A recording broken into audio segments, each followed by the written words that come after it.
What are you doing here? I have your secret with me. What is this all about? I thought I am done with you and my past. You don't walk away from me again.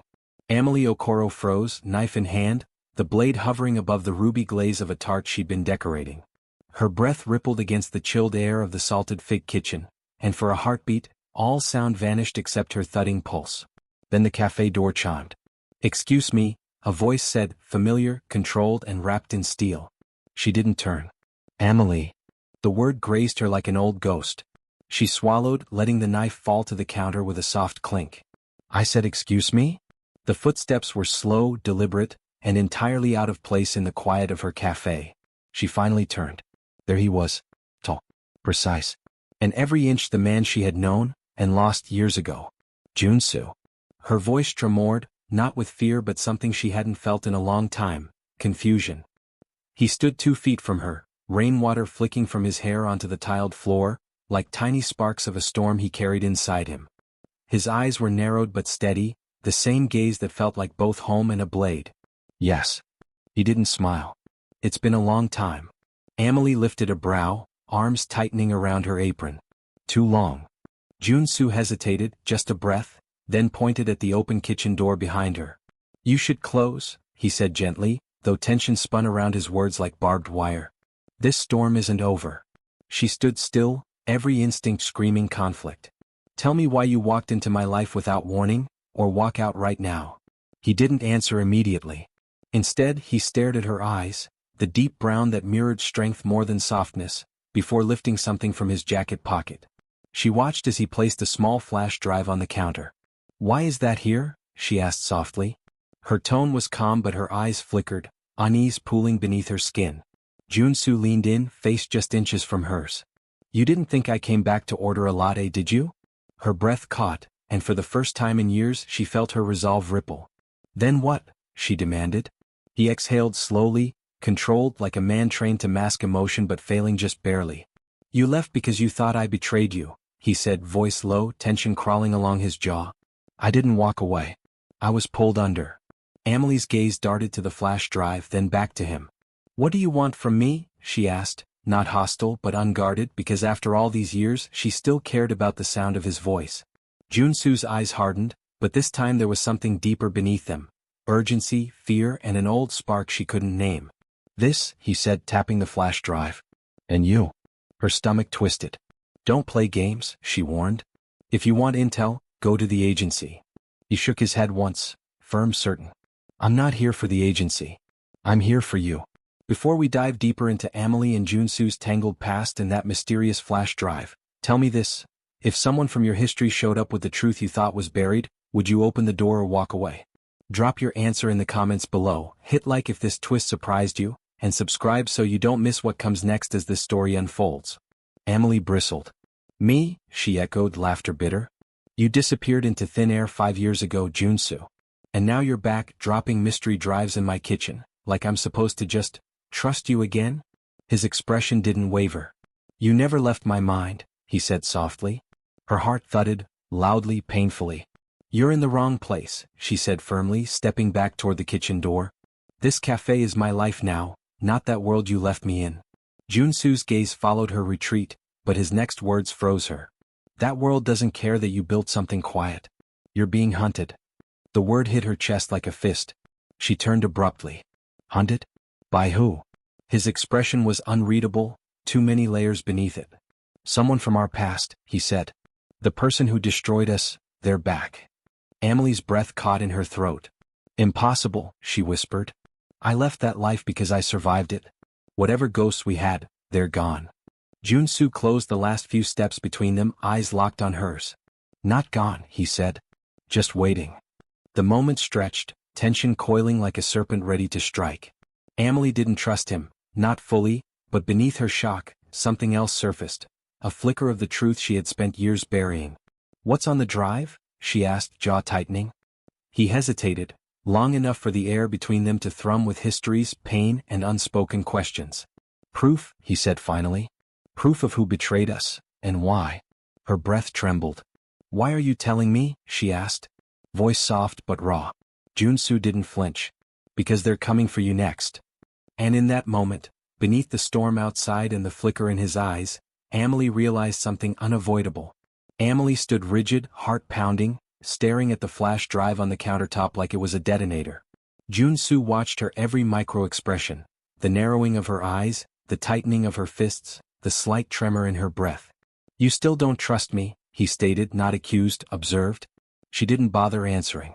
Instead, she snatched the flash drive with deliberate precision and slid it into the pocket of her apron. Her gaze didn't leave his. Names, details, motives, none of it means anything unless I know what I'm looking at, she said quietly. You want me to come back into that world? Then you tell me what threat is chasing me. Jun Soo closed the distance a few inches, enough to feel his presence, but not close enough to feel threatened.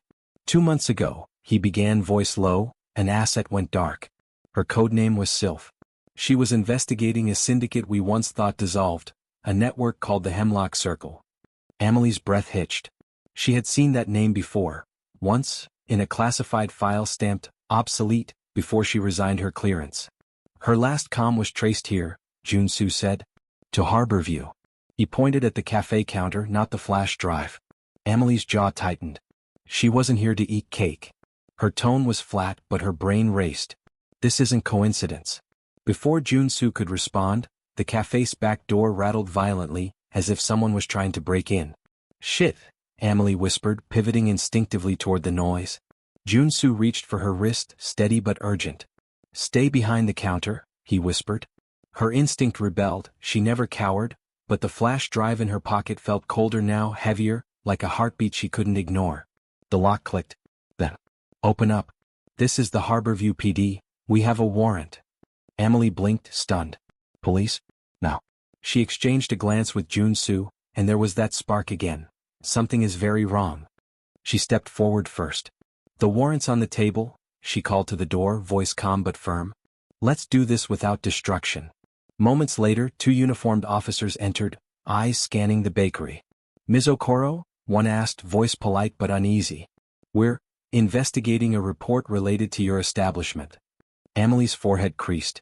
Investigation? She echoed. The taller officer produced a badge, then a small slip of paper. We need to verify some information before we move forward, he said. There's been reports of illegal activity tied to cybercrimes linked to this address. Jun Soo's jaw twitched. Illegal? He stepped forward. Officers, he said, voice measured, I can assure you there's been no wrongdoing here, least of all by her. Amahle opened her mouth to interject, but the second officer's gaze sharpened as he noticed something behind the counter. A tablet opened to a classified folder. You work with government agencies? The officer asked, eyes flicking between Amahle and Jun Soo. Her pulse quickened. We're not here for that, she said immediately. There's been a misunderstanding. The taller officer exhaled, glancing at the warrant. We just need to verify this, he said, gesturing at her tablet. Then we'll be gone. Amahle swallowed. Her throat felt dry. But then, in a flash, she saw resonance in the taller officer's eyes, something hesitation-like, as if even he was uneasy about what they were about to do. Officer, she said gently, if this is about a cyber threat, I can take you to my office address, where everything relevant is stored. This place is just a cafe. The taller officer blinked. City ordinance allows electronic investigations anywhere, he said slowly, but if you're offering cooperation. Exactly, Amahle replied. No chaos. No confusion. The second officer glanced at his partner. Then reluctantly. All right, he said, we'll follow you. Jun Soo exhaled softly, but his eyes cut to Amahle, tension sharpening his gaze. As the officers left through the front door, Amahle turned and exhaled, a breath she didn't realize she was holding. That was too close, she muttered. Jun Soo didn't relax. You weren't the only one who heard them say cyber crimes, he said, tone low. Someone's framing you, precisely the way they did with Sylph. Amahle's lips parted, but before she could respond, an encrypted message appeared on her phone. It was from an unknown number. You should have never picked up the drive. Her pulse slammed. She showed Jun Soo. His face went stone still. That signature, he murmured. The same one from Sylph's last comm. Amahle blinked. Then, what exactly am I walking into? He met her eyes evenly. A betrayal, he said. And a chance at the truth. She swallowed. Amahle didn't sit. She remained rigid, shoulders squared like a battle line. Jun Soo's eyes followed her every move. I don't want to walk back into danger, she snapped, voice low and tight. Then understand it, he countered, leaning against her counter. This drive doesn't just expose you, it exposes every agent who walked alongside you that night. Her breath stuttered. She hadn't expected that. I told you to leave that world, Amahle said. Her words were sharp, but there was a tremor in them she didn't hide. And I would have, Jun Soo responded quietly, if they hadn't started moving again, systematically. He paused, eyes locked on hers. They erased Sylph for a reason. And now it's your turn. She had been trained for this, code-breaking, fieldcraft, evasion, but it had been years. The memories were sealed, like dormant wires waiting to snap back to life. Then what? She asked. What do you expect me to do, just walk into a war zone I left behind? Jun Soo didn't flinch. I expect the woman who survived everything, to survive this. Before Amahle could answer, her phone buzzed again, the screen lighting up with another message. Trust no one outside, R is close. It was unsigned, but she recognized the code in the text. R, she whispered, teeth grinding. R is the one who betrayed every field operative we ever trusted, Jun Soo finished for her. Amahle stared at him, disbelief in her eyes. They framed you, he said. They made you the scapegoat so they could walk free. Her jaw throbbed. Rage mixed with years of buried trauma. Then why now? Amahle demanded. Why harass me after all this time? Jun Soo hesitated, just a fraction, before answering. Because they know you're close to something bigger than both of us imagined. Her gaze narrowed. Bigger than personal revenge? He didn't answer with words. Instead, he handed her another file, this one encrypted with familiar ciphers Amahle once used in field intel. Her fingers shook slightly as she opened it. What she saw made her breath drop, like the cold plunge of a dive. Rows of data, blacklisted informants, covert operations cancelled, names scrubbed from every record. And at the bottom, a contract, authorized by someone high up, ordering surveillance on America's African diaspora intelligence community. Amahle stared at it in horror. You knew? She asked, voice wavering. You knew they were using international assets this way?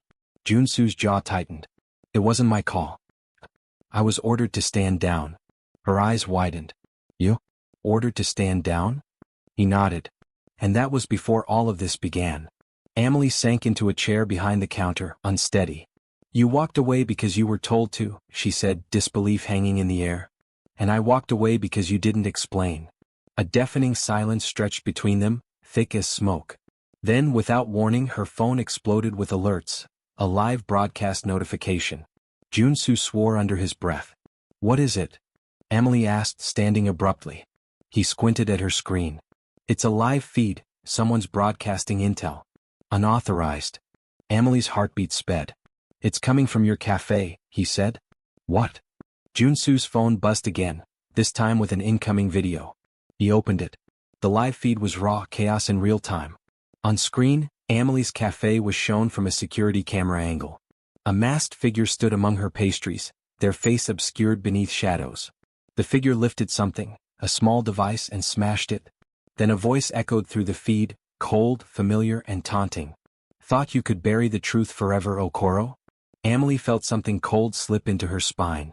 That voice belonged to R. Her fingers curled into fists. I wasn't looking for this, she said quietly. But it found you, Jun Soo replied. She didn't argue. Instead, she reached for her apron pocket, where the original flash drive rested, and pulled it out with trembling precision. I need to access everything on this, Amahle said. Jun Soo stepped closer.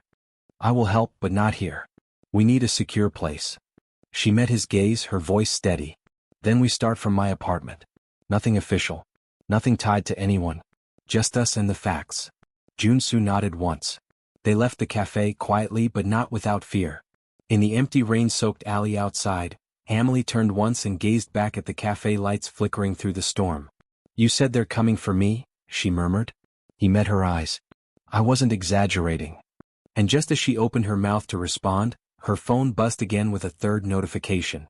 This one was a live map, tracking their location in real time. With her name blinking on it. They had seconds.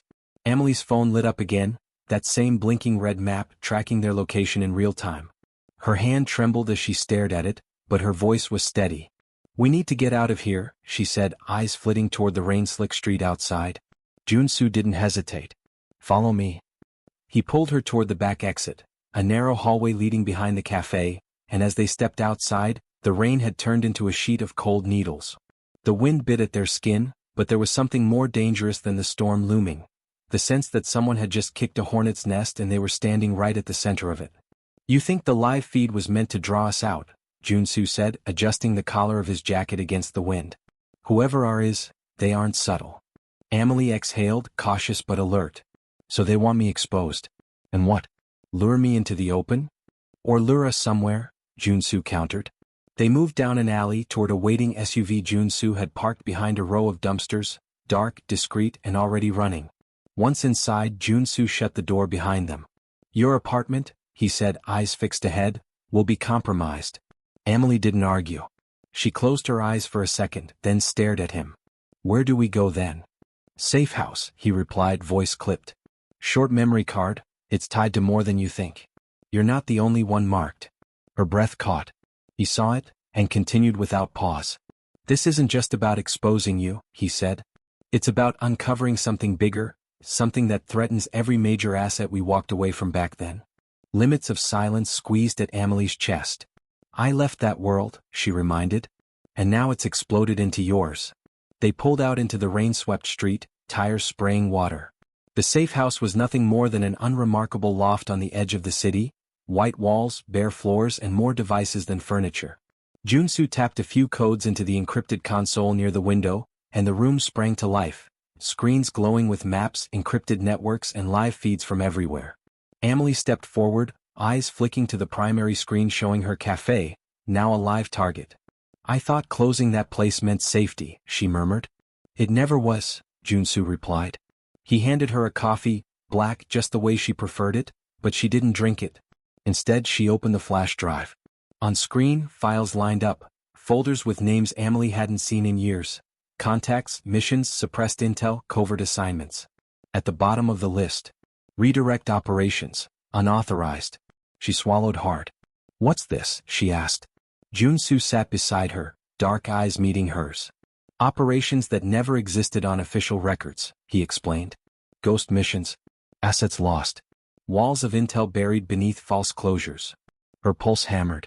"You're saying everything we thought was terminated?" she trailed off. He finished the thought.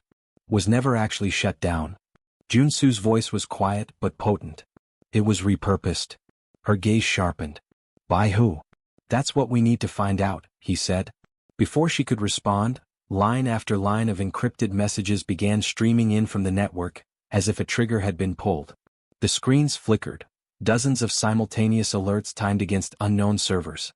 Amahle saw one message stand out. "We know where you are. Stop." She dropped the flash drive. The screen went dark, and then lit up again with a live map locking onto the safe house. Jun Soo cursed under his breath. "They found us," he said. "Faster than I anticipated." Amahle felt her stomach drop, not with fear but something deeper, an old rhythm of survival she thought she left behind. The years had dulled it but never erased it. "We need to isolate the feed," she said, stepping forward with confidence she hadn't felt in years. "Cut the network crosslink. Trace the signal." Jun Soo's eyes flicked to hers, a mix of respect and unresolved history in his gaze. "You still have that touch," he said.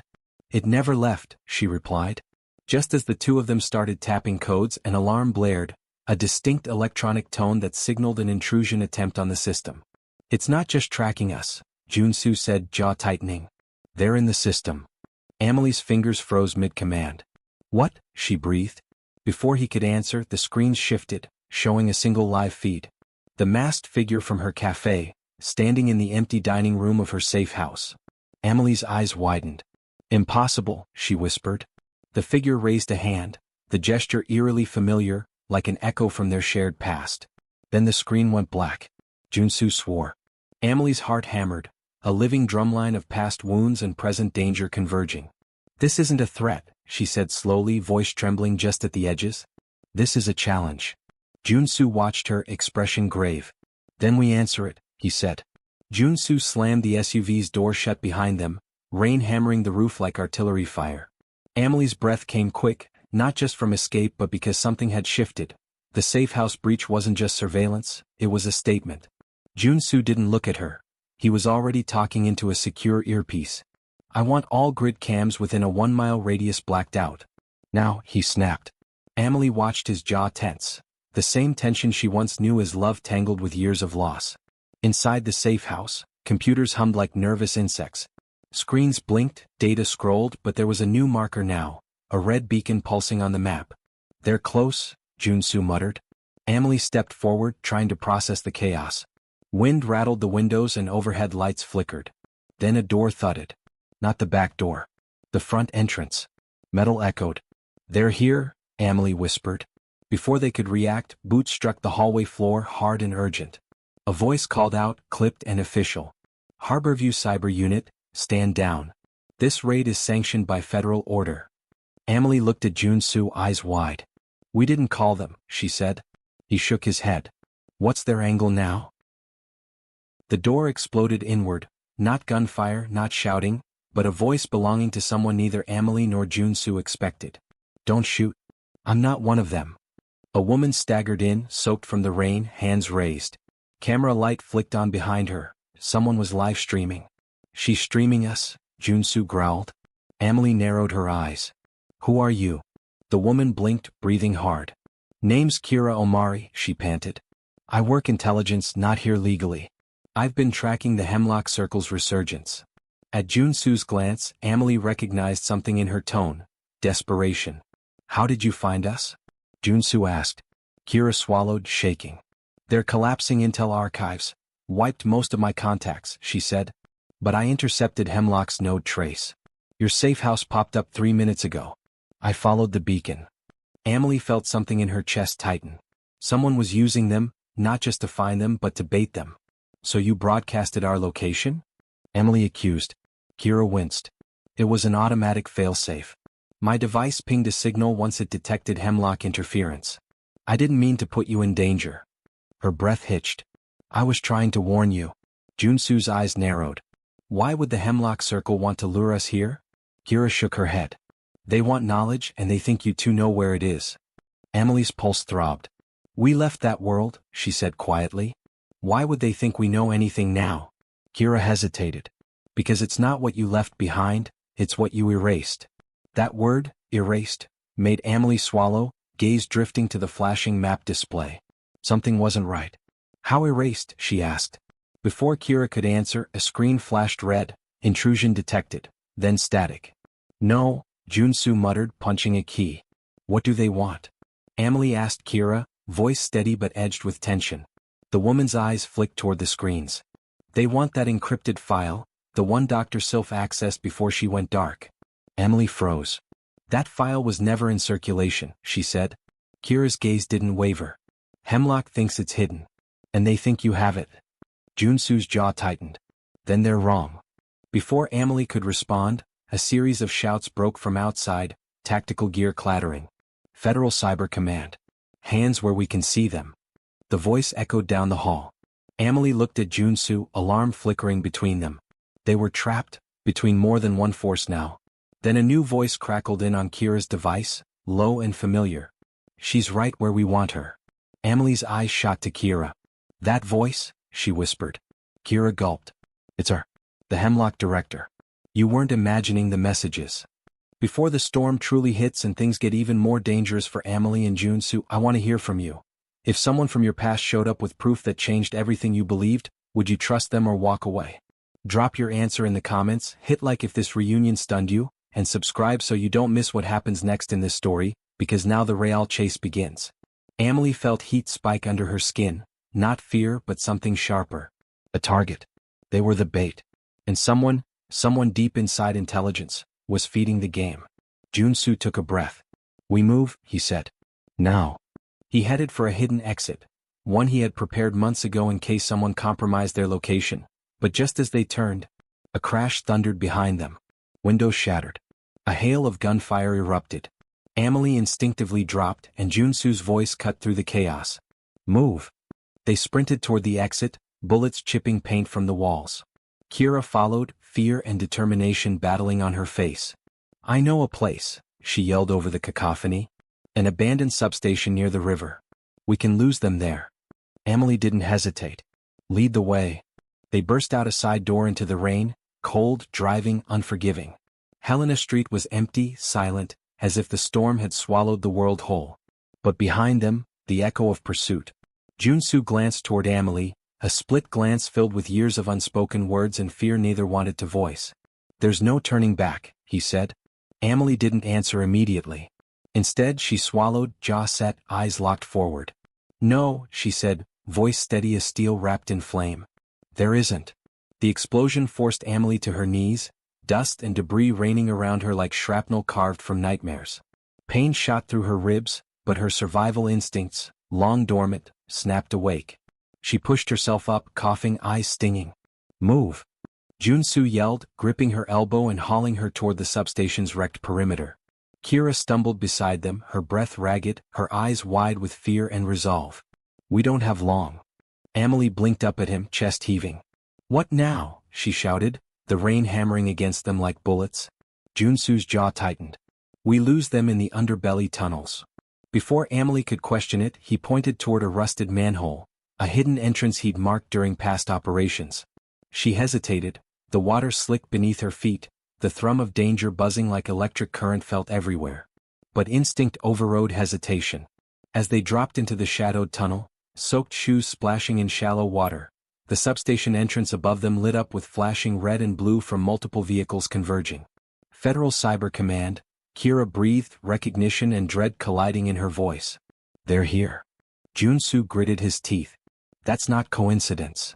A wet wind gusted through the tunnel, carrying the echo of footsteps behind them, heavy, deliberate. "Do you trust any of them?" Amahle asked, voice low. Jun Soo didn't answer, because trust was no longer simple. Suspicion was the currency of survival now, and every ally might be a pawn. Then the footsteps grew louder.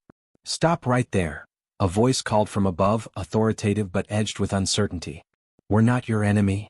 Amahle froze, instinct combat ready, pulse rushing, then heard another voice she knew. "Officer Reyes," Jun Soo muttered, recognition flickering in his eyes. "What the hell are you doing here?" Reyes' expression was tense, conflicted, like a man torn between duty and disbelief. "We got the report about the substation," Reyes said, gasping for breath from running through wind and rain. "But this doesn't feel right.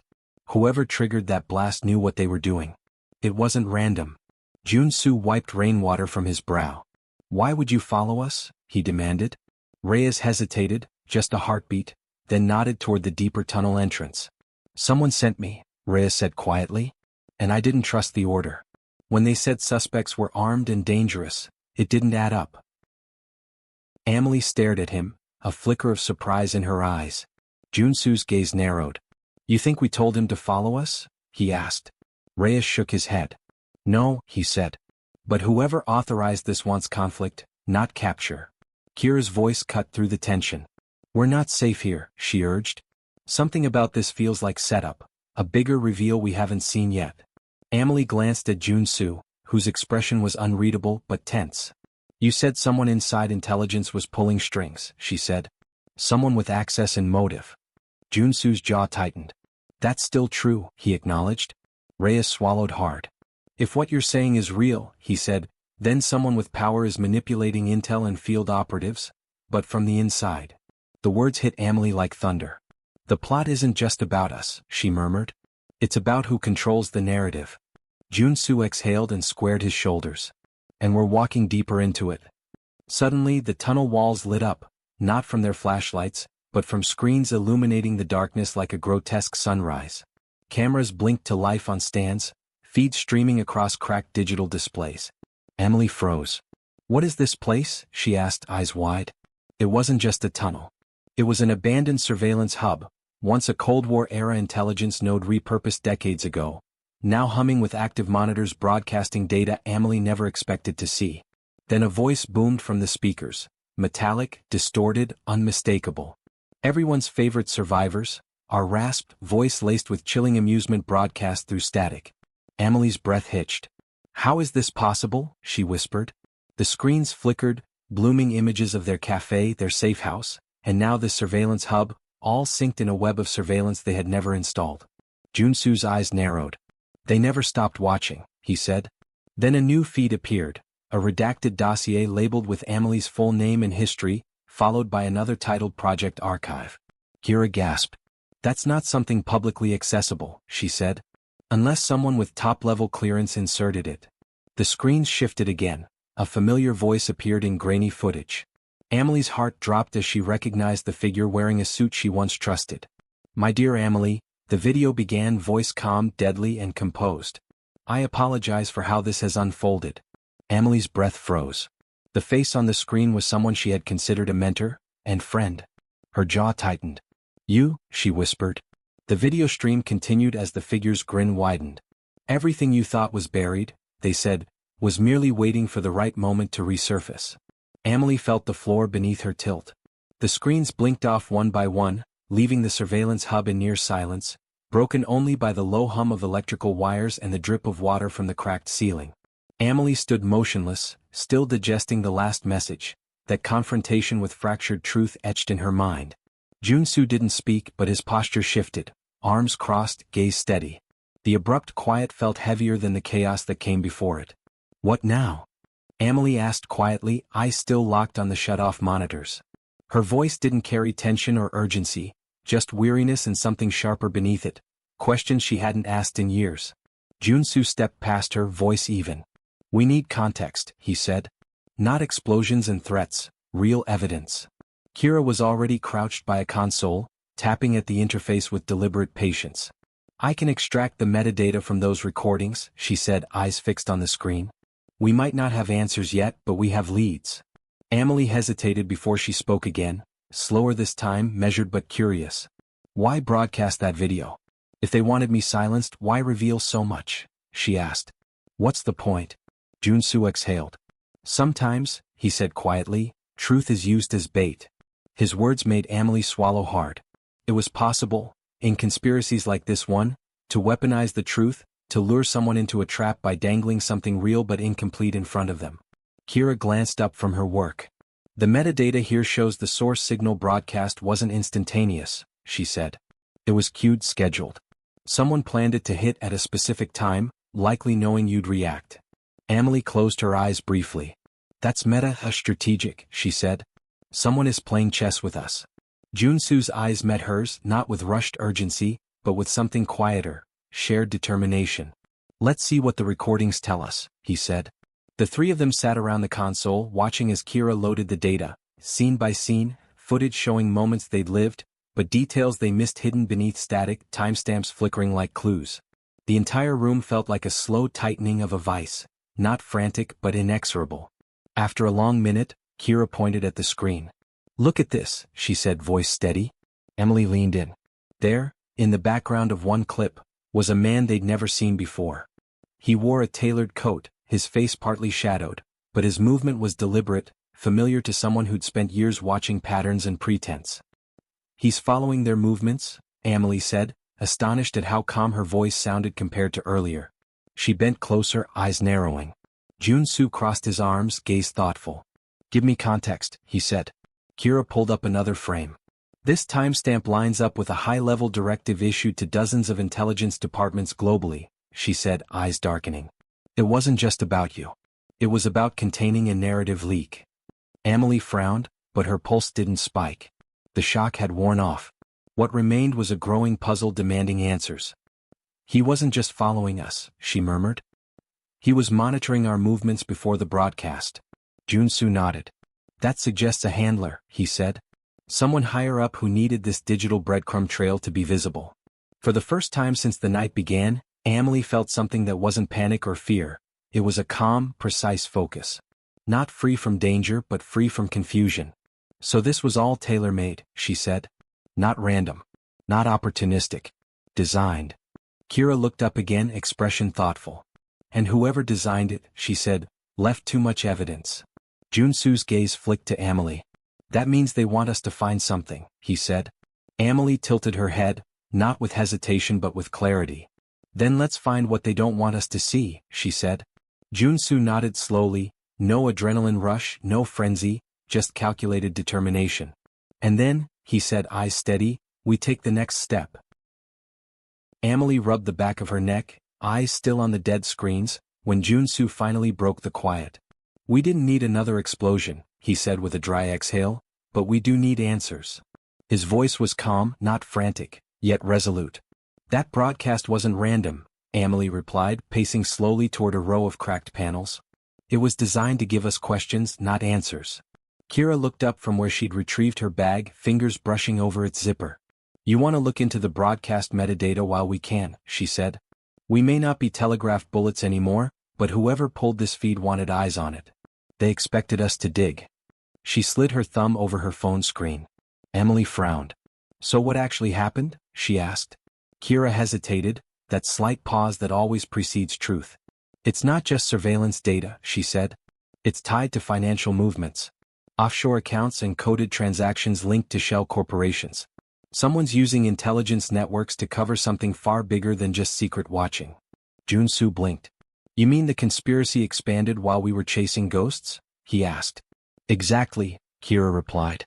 She opened her phone and pulled up a map interface showing a network of routes between countries. Dots, nodes, lines crossing international boundaries. "Look," she pointed, "this isn't just hidden money, it's the movement of influence. Political favors, economic leverage. Someone's building an entire substructure beneath the official record." Amahle moved closer, absorbing the lines on the map. "So someone isn't just interested in information," she said slowly, "they're interested in control." Kira nodded. "Exactly.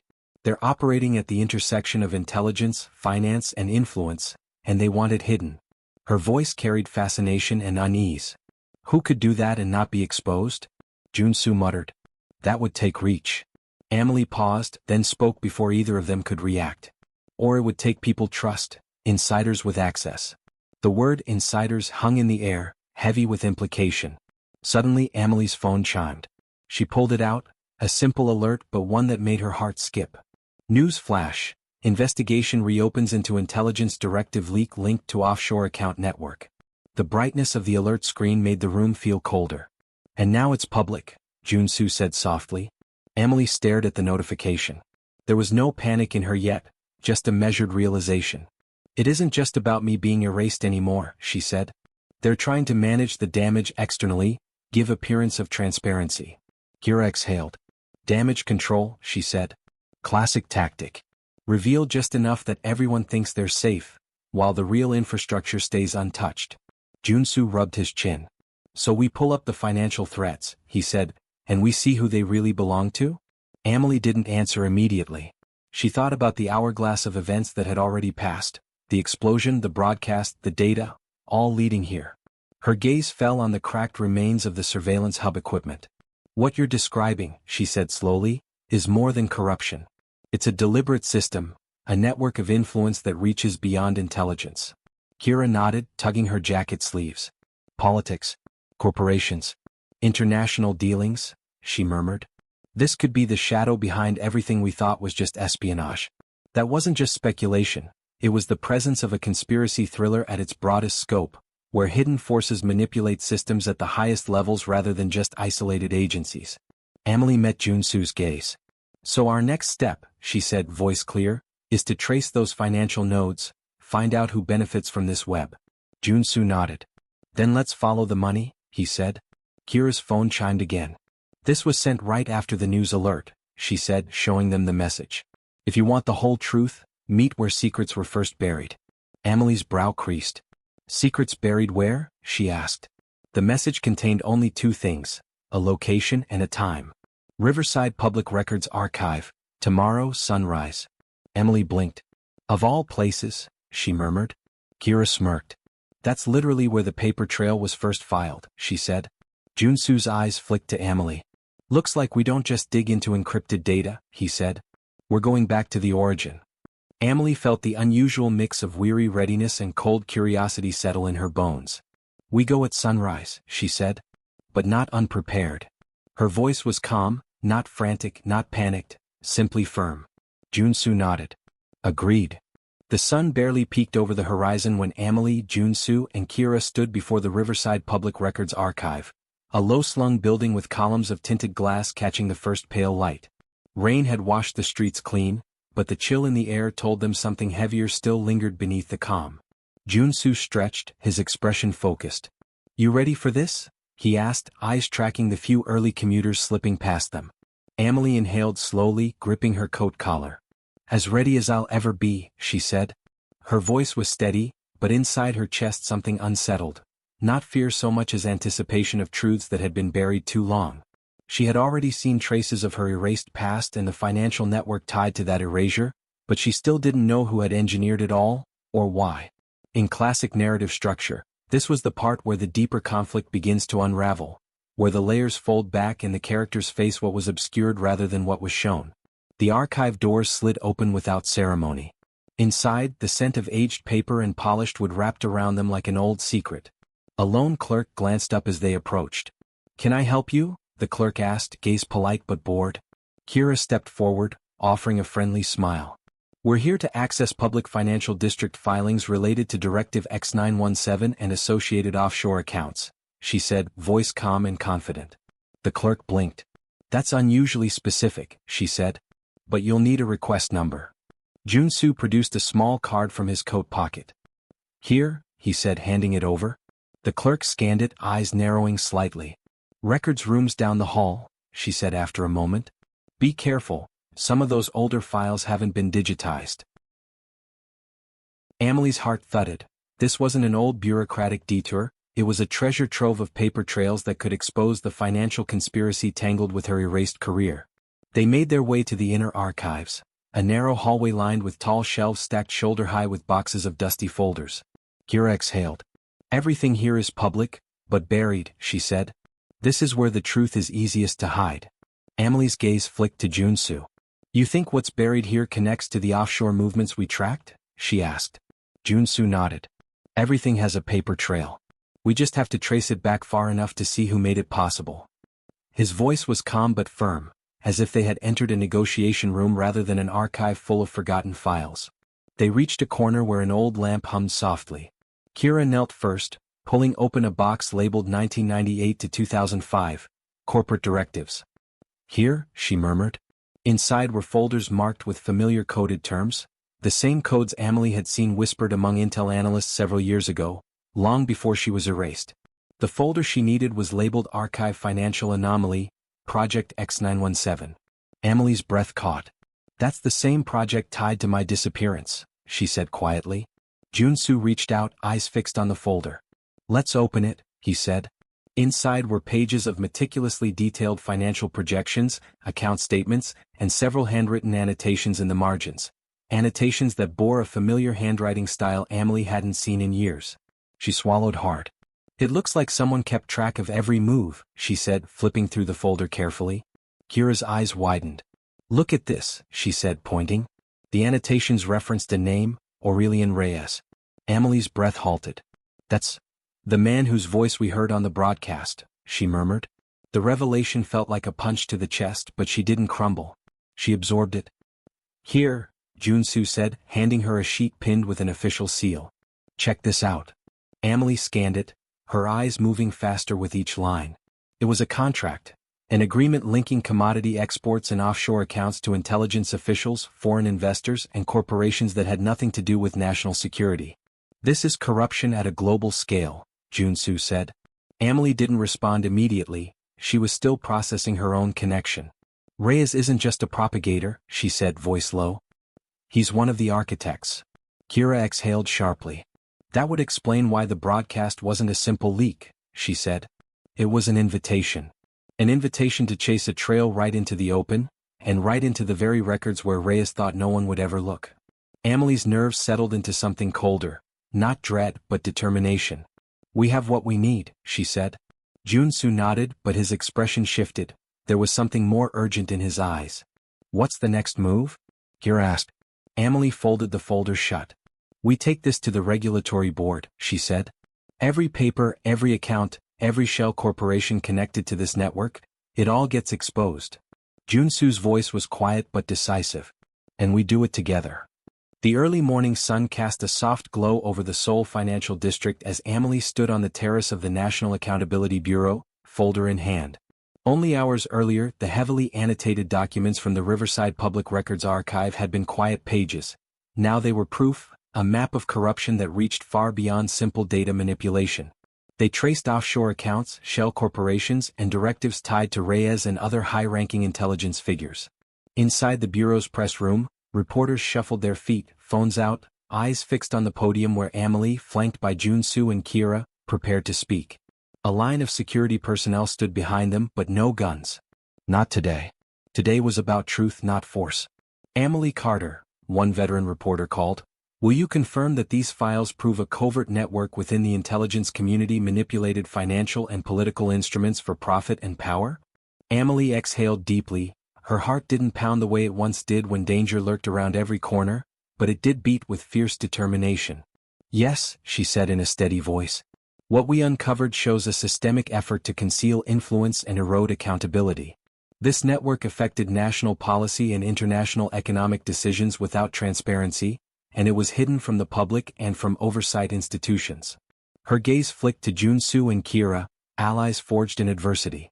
This is not just an intelligence breach, she continued, it is a violation of public trust. The room was silent now, camera shutters quiet, live streams paused, every eye locked on her. Rhea's name was spoken aloud. Not in whispers. Not in redacted text. Reyes stood at the back corner of the room, flanked by his defense counsel, expression tight but unreadable. His empire of shadows was crumbling in real time, and in that moment, Amahle understood what victory truly meant, not revenge, but truth. After the press conference, Amahle, Jun Soo, and Kira walked through the courtyard in silence. The fight had shifted from secrets and surveillance to transparency and accountability. Do you think this will really change anything? Kira asked, her voice thoughtful.